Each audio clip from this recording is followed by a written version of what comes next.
राधे राधे। दोस्तों, कई लोगों के मन में ये सवाल है कि राधा रानी कौन है और क्या है राधा रानी की कहानी। तो इस पे कोई भी चर्चा करने से पहले मैं अपनी व्यक्तिगत राय में ये कहना चाहता हूँ कि जिस प्रकार श्री कृष्ण हमारे इष्ट है, हमारे पूजनीय है, हमारे भगवान है, बिल्कुल उसी प्रकार से हमारी किशोरी जी, हमारी करुणामयी सरकार श्री राधा रानी श्री कृष्ण जी की भगवान है। श्री कृष्ण सिर्फ शरीर हैं और उस शरीर की संपूर्ण शक्ति है हमारी लाडली जी। अब बात करते हैं हमारे धर्म ग्रंथों और पुराणों के अनुसार। दोस्तों, जब सृष्टि के कल्याण के लिए भगवान विष्णु जी ने मोहिनी अवतार धारण किया था तो मोहिनी के सौंदर्य को देखकर सभी देवता मंत्रमुग्ध हो गए थे। मोहिनी के दिव्य सौंदर्य को देखकर सभी देवों के मन में सिर्फ एक भी भाव आ रहा था कि काश ये स्वप्न सुंदरी मेरी पत्नी होती, और इसी कामना को लेकर सभी देव मोहिनी के आगे पीछे घूमने लगे। परंतु इन सभी देवों के बीच एक देव ऐसे भी थे जो मोहिनी के रूप को देखकर आसक्त नहीं हुए, बल्कि उनके मन में वात्सल्य भाव जाग उठा कि काश इतनी सुंदर मेरी पुत्री होती। ये देव कोई और नहीं बल्कि संपूर्ण ब्रह्मांड को प्रकाशित करने वाले सूर्य देव थे, जो मोहिनी को अपने पुत्री के रूप में पाना चाहते थे। मोहिनी अवतार धारण किए हुए भगवान विष्णु अन्य किसी भी देवता के भाव से प्रसन्न नहीं हुए, परंतु सूर्य देव की मनोभावना को जानकर सूर्य देव पे प्रसन्न हो गए और सूर्य देव के पास जाकर उनसे उनकी अभिलाषा पूछी। तब सूर्य देव ने मोहिनी से कहा, आप मेरी पुत्री बनके मेरे घर में अवतार लीजिए। जिस पे मोहिनी ने सूर्य देव को आशीर्वाद दिया कि मेरे जिस मोहिनी रूप को देखकर सभी देव मंत्र मुग्ध हो रहे हैं, लेकिन जब मैं आपके घर पे आपके पुत्री के रूप में अवतार लूंगी तो मेरे उस स्वरूप को देखकर करोड़ों मोहिनी भी मोहित हो जाएंगी।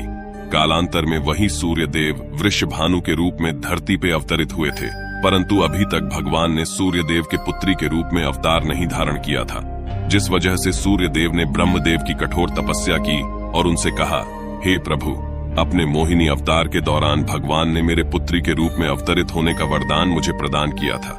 तब से मैं अब तक 2 बार अवतार ले चुका हूँ, परंतु प्रभु ने अभी तक मेरी पुत्री के रूप में अवतार नहीं लिया है। कृपया आप नारायण को उनके दिए हुए वरदान का स्मरण कराएं ताकि वो शीघ्र ही मेरे पुत्री के रूप में अवतार धारण करें। ब्रह्म जी सूर्य देव की मनोदशा को समझ गए और उन्हें ये यकीन दिलाने के लिए कि भगवान अपना दिया हुआ वरदान अवश्य पूरा करेंगे, ब्रह्मदेव स्वयं वहीं पर बरसाना पर्वत के रूप में विराजमान हो गए। और इसके बाद ब्रह्मदेव ने ठाकुर जी को सूर्य देव को दिए हुए अपने वरदान का ध्यान कराया, जिस पे ठाकुर जी ने हंसते हुए कहा कि मैं तो सच में अपने ही दिए हुए इस वरदान को भूल गया था कि मुझे सूर्य देव के पुत्री के रूप में अवतरित होना है। तब ब्रह्मा जी कहते हैं कि आपके अवतरण की प्रतीक्षा में सूर्य देव घोर तपस्या कर रहे हैं। इसके बाद से ही प्रभु सोच में पड़ जाते हैं, क्योंकि भगवान ने जब मोहिनी रूप धारण किया था तो सूर्य देव को छोड़कर बाकी सभी देव मोहिनी के रूप पर आसक्त हो गए थे।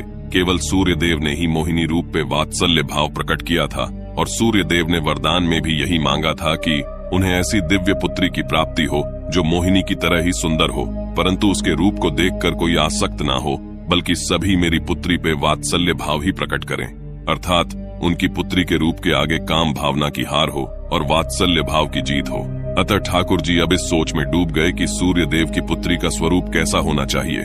ये सोचते हुए ही ठाकुर जी इधर उधर विचरण कर रहे थे कि तभी उनकी नजर एक मणि पर पड़ी, जिसमें ठाकुर जी को अपना प्रतिबिंब दिखाई दिया।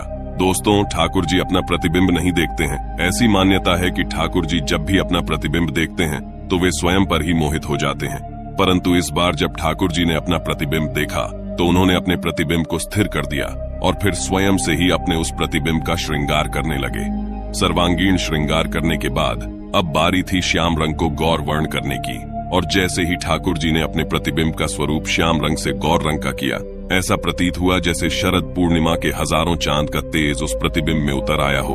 अचानक से इतना तेज प्रकट होने लगा कि ठाकुर जी ने भी अपनी आंखों को ढक लिया था, और जब प्रभु ने अपनी आंखें खोली तो हमारी प्यारी किशोरी जी का दिव्य स्वरूप वहां पर प्रकट हो चुका था। ठाकुर जी ने किशोरी जी को प्रणाम किया और वृषभानु और कीर्ति जी के घर पर पुत्री के रूप में अवतरित होने की प्रार्थना की, और इस प्रकार से हम सभी की महारानी श्यामा जी का अवतार हुआ।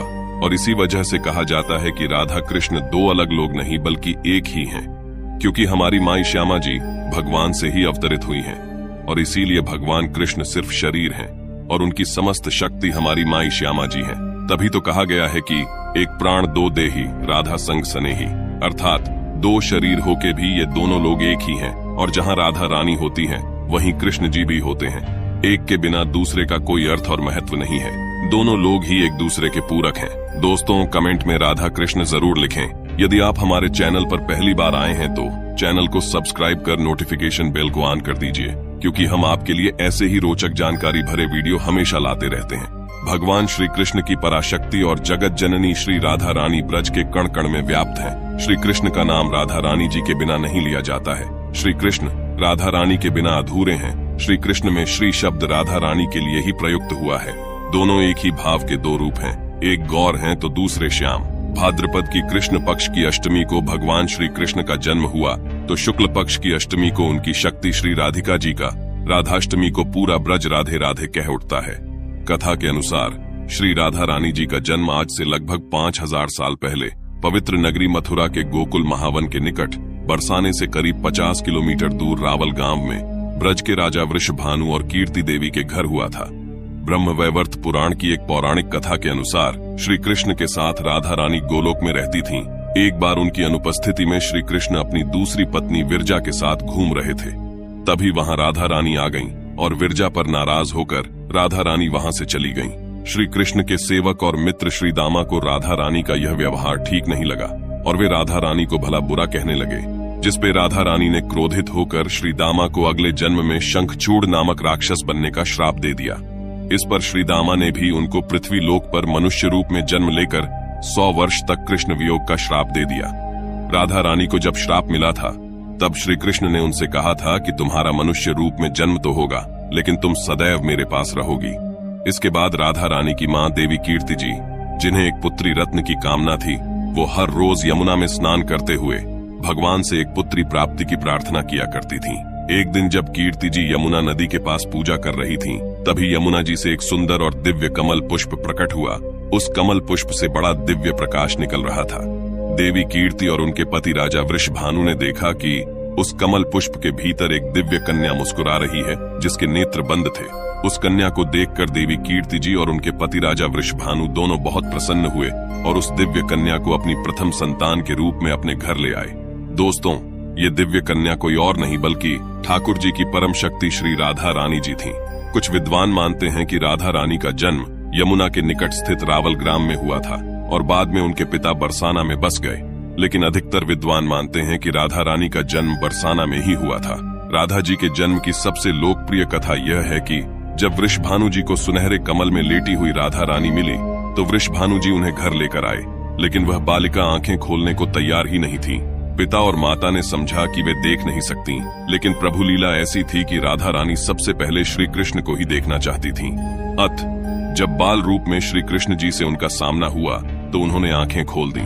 भगवान कृष्ण उम्र में राधा रानी से 11.5 महीने छोटे थे और कृष्ण से पहले ही राधा रानी ने जन्म ले लिया था, लेकिन जब तक राधा रानी को भगवान कृष्ण के दर्शन नहीं हुए उन्होंने आंखें बंद रखी। आज भी ये सवाल लोगों को कचोटता है कि राधा और कृष्ण का प्रेम कभी शादी के बंधन में क्यों नहीं बंध पाया। जिस शिद्दत से श्री कृष्ण और राधा रानी ने एक दूसरे को चाहा, वो रिश्ता विवाह तक क्यों नहीं पहुंचा। क्यों संसार की सबसे बड़ी प्रेम कहानी विरह का गीत बनकर रह गई। राधा और कृष्ण की प्रेम कहानी सदियों बाद भी लोगों के दिलो दिमाग में ताजा है। एक ऐसा प्रेम जिसमें किसी ने कृष्ण भक्ति की राह देखी तो किसी ने इस कहानी को विरह का गीत समझकर गुनगुनाया। कृष्ण और राधा रानी का प्रेम जितना चंचल और निर्मल रहा, उतना ही जटिल और निर्मम भी। सदियों से भले ही कृष्ण के साथ राधा रानी का नाम लिया जाता रहा है, लेकिन प्रेम की ये कहानी कभी पूरी नहीं हो पाई। क्या वजह है कि राधा रानी से सच्चे प्रेम के बावजूद श्री कृष्ण ने रुक्मणी को अपना जीवन साथी चुना था। उनकी कुल 8 पत्नियों का जिक्र तो मिलता है, लेकिन उनमें राधा रानी का नाम नहीं है।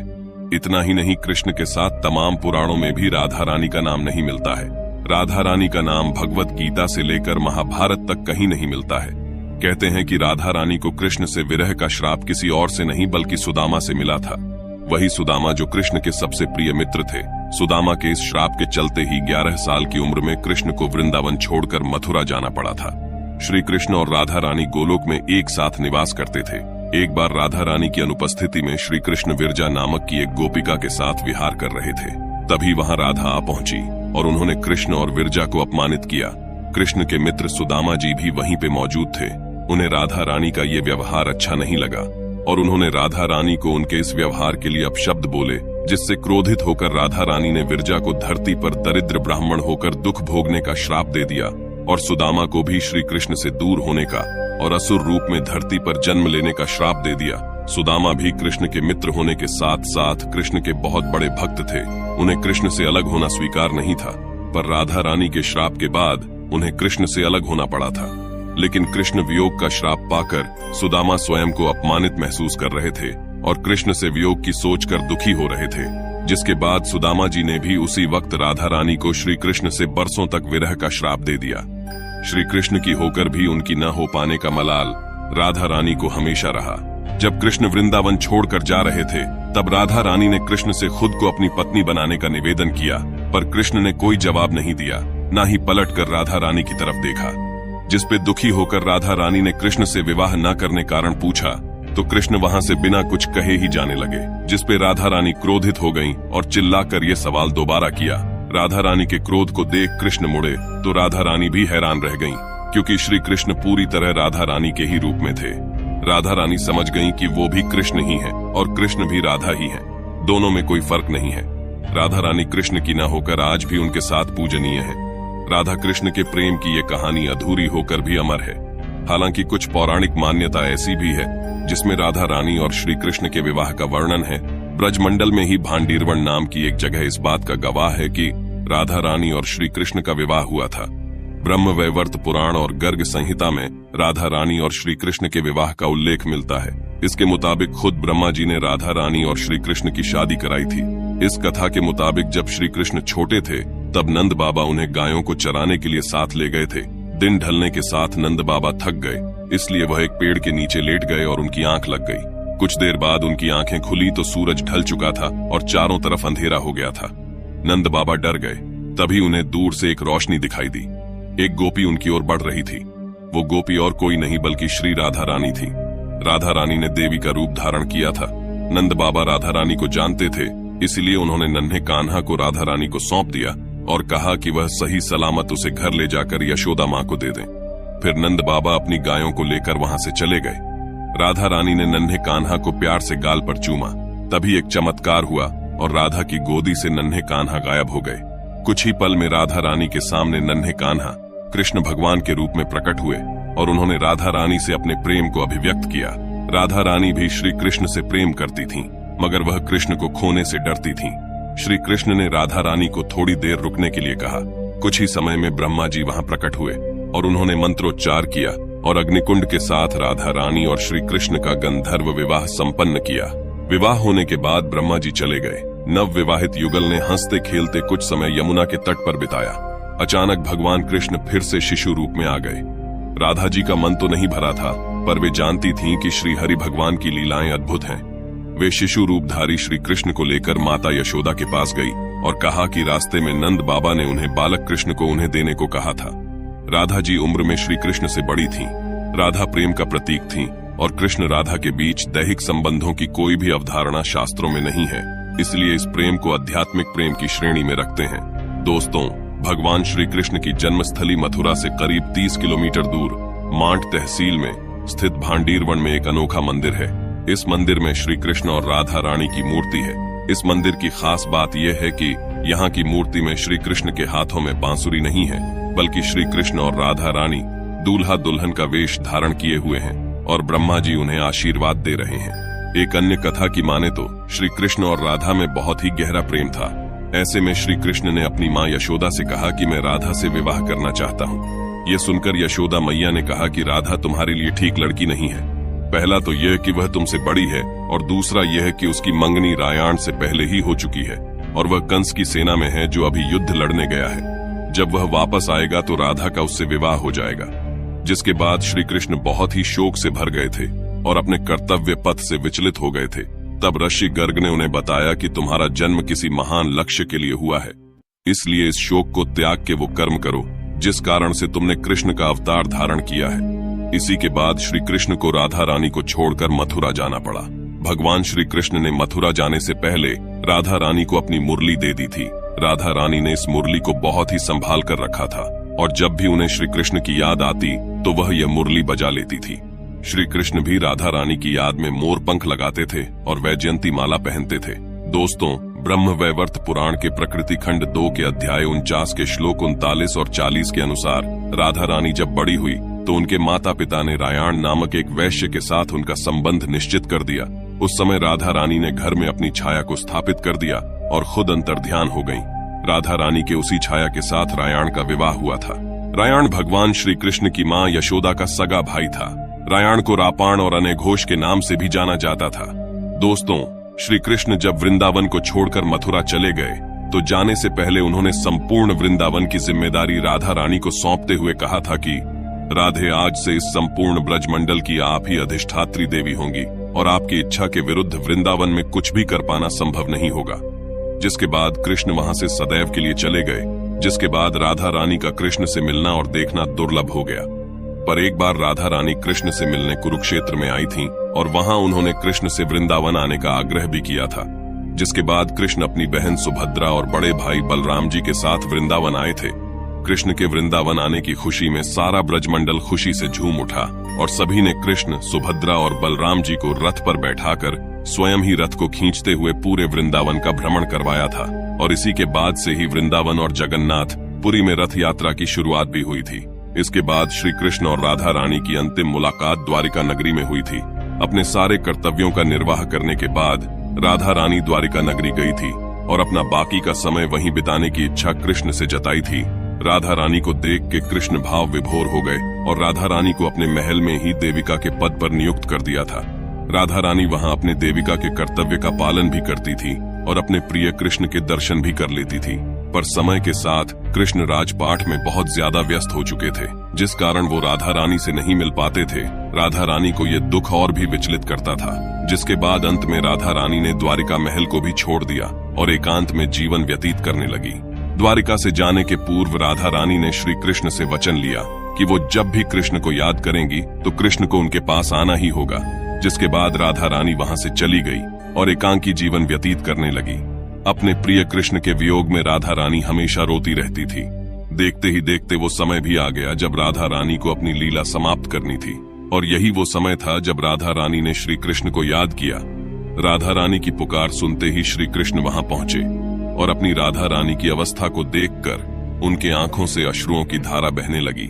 जिसके बाद राधा रानी ने श्री कृष्ण से अपना अंतिम वरदान मांगा और कृष्ण से बांसुरी की वही धुन सुनाने को कहा जो वो रास रचाते वक्त बजाया करते थे। श्री कृष्ण ने राधा रानी को वही मुरली की तान फिर से सुनाई, जिसे सुनते सुनते राधा रानी ने अपने देह का त्याग कर दिया। श्री राधा रानी की मृत्यु से श्री कृष्ण इतने दुखी हो गए कि उन्होंने अपनी बांसुरी को तोड़ दिया और फिर कभी बांसुरी नहीं बजाई।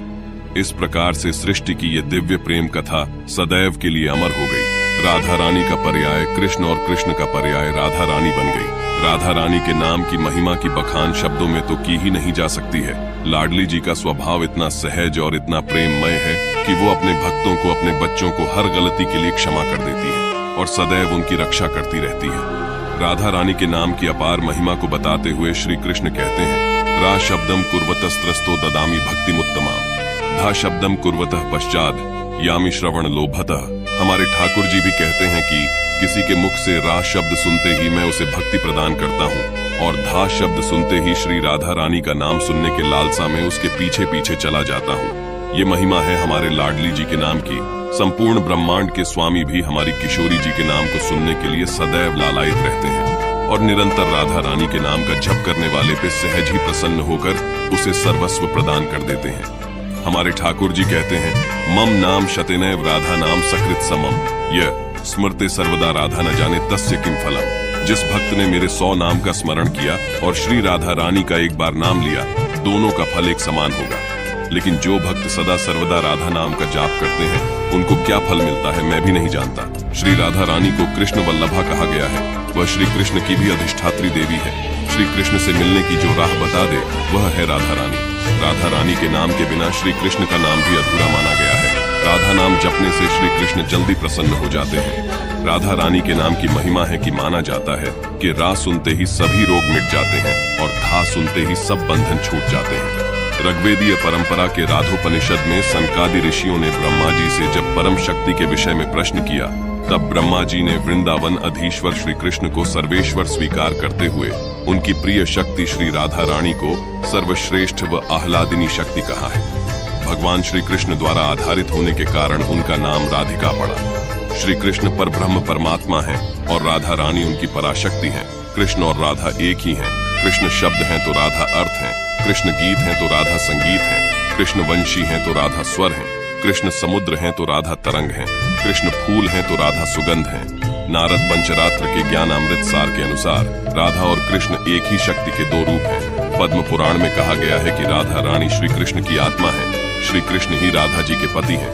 गोलोक, जहाँ भगवान श्री कृष्ण राधा जी के पति रूप में निवास करते हैं, वही लोक सब लोकों में सबसे ऊपर है। श्रीमद् देवी भागवत ग्रंथ में बताया गया है कि भगवान श्री कृष्ण उस भक्त की पुकार अवश्य सुनते हैं जो राधा रानी जी का नाम रटते रहते हैं। इसीलिए जब भी श्री कृष्ण और राधा रानी जी की बात होती है तो सबसे पहले राधा रानी जी का ही नाम लिया जाता है। राधा रानी हो या फिर श्री कृष्ण, भक्तगण इन्हें राधा कृष्ण कह के ही पुकारते हैं। पुराणों के अनुसार भगवान श्री कृष्ण ने स्वयं कहा है कि राधा रानी जी उनकी आत्मा में बसती है। भगवान श्री कृष्ण केवल राधा रानी जी का नाम सुनने मात्र से ही अत्यंत प्रसन्न हो जाते हैं। श्री ठाकुर जी ने कहा है कि जो व्यक्ति केवल कृष्ण नाम रटता रहता है वह सिर्फ अपना समय नष्ट करता है। यदि मुझे पाना है तो मुझसे पहले राधा रानी को बुलाओ, क्योंकि जहाँ राधा रानी होंगी वहाँ मैं अपने आप ही चला आऊंगा। इसलिए श्री कृष्ण को बुलाना है तो पहले राधा रानी जी को बुलाओ, क्योंकि जहाँ राधा रानी जी होंगी वहाँ श्री कृष्ण स्वयं चले आएंगे। एक बार की बात है, नंदगांव में एक मोर श्री कृष्ण को रिझाने के लिए प्रतिदिन भजन गाया करता था, लेकिन श्री कृष्ण उसकी तरफ बिल्कुल ध्यान ही नहीं देते थे। श्री कृष्ण के द्वारा अपनी सुध न लिए जाने से मोर एक दिन रो पड़ा। उसी समय एक चिड़िया उधर से गुजरी और मोर को रोता हुआ देखकर उस मोर से पूछने लगी कि तुम किस भय की वजह से रो रहे हो? ये तो प्रभु श्री कृष्ण का द्वार है, यहाँ किस भय से रो रहे हो? तब मोर ने रोते हुए उस चिड़िया से कहा कि क्या बताऊं, 1 वर्ष से मैं प्रतिदिन यहाँ पर भगवान श्री कृष्ण का नित्य भजन करता हूँ और नाम जपता हूँ, फिर भी मेरे कृपा निधान प्रभु मेरी कोई सुध नहीं ले रहे हैं। लगता है कि मेरे भजन उन तक पहुँच ही नहीं रहे, ना ही वे मेरे भक्ति से रीझ रहे हैं। मोर की बातें सुन वो चिड़िया हंसने लगी और बोली, बस इतनी सी बात के लिए तुम रो रहे हो? तुम मेरे साथ वृंदावन चलो, क्योंकि अगर तुम्हें श्री कृष्ण की कृपा चाहिए तो तुम्हें राधा रानी की शरण प्राप्त करनी होगी। मोर की समझ में तो कुछ नहीं आया, फिर भी उसे श्री कृष्ण की कृपा चाहिए थी, इसलिए उसने चिड़िया की बात मानी और उसके साथ वृंदावन आ गया। वृंदावन पहुंचकर चिड़िया ने कहा, अब तुम अपना भजन गाना शुरू करो। मोर ने जैसे ही श्री कृष्ण का भजन गाना शुरू किया, राधा रानी दौड़ी आई और उस मोर को गले से लगा लिया। मोर को दुखी देख के भक्त वत्सल किशोरी जी ने मोर से उसके दुख का कारण पूछा। तब मोर ने राधा रानी जी को अपनी सारी व्यथा कह सुनाई। भाव विभोर हो